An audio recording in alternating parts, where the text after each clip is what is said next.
To solve for an unknown variable, we need to use inverse operations. Inverse operations are just opposite operations. So the inverse of addition is subtraction, the inverse of subtraction is addition, the inverse of multiplication is division, and the inverse of division is multiplication. Let's look at an example. We want to figure out what value this variable represents in this equation. However, we notice that there are these numbers surrounding our variable. We have a 9 and an 8. We're going to start off first looking for any addition and subtraction that we can remove from the same side with the variable. We can see that an 8 is being subtracted from the quantity 9x. So using inverse operations, the opposite of subtraction is addition. So we're going to add 8 to both sides of the equation.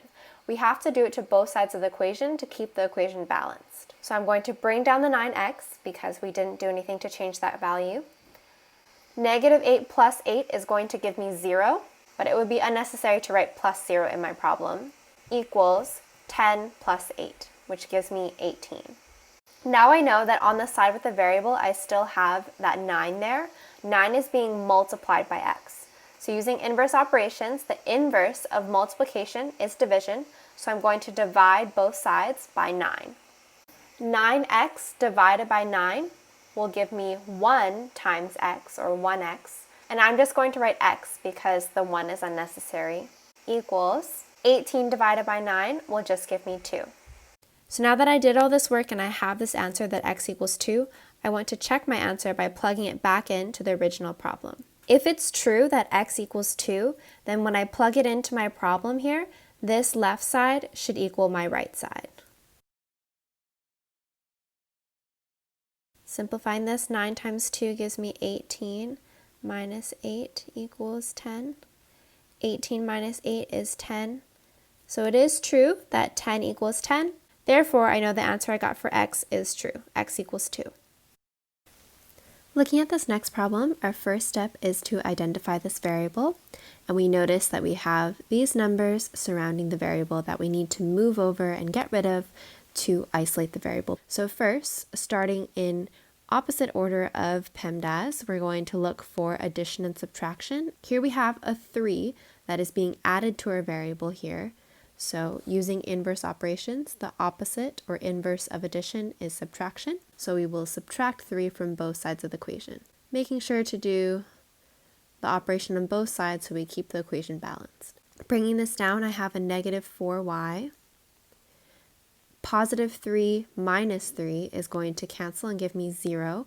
I don't need to write plus 0, so I'll just leave it as is, equals 11 minus 3 gives me 8. And trying to solve for y, we notice that y is being multiplied by a negative 4 here. This is not minus 4, right? This is negative 4 times y. So the inverse operation of multiplication is division. So we're going to divide both sides by negative 4. Negative 4y divided by negative 4 will give me a positive 1y. And again, you do not have to write the 1. We just leave the variable by itself, equals positive 8 divided by negative 4 is going to give me a negative 2, right? A positive divided by a negative will give me a negative. And now we will do the same thing we did last time to check that this is the correct answer.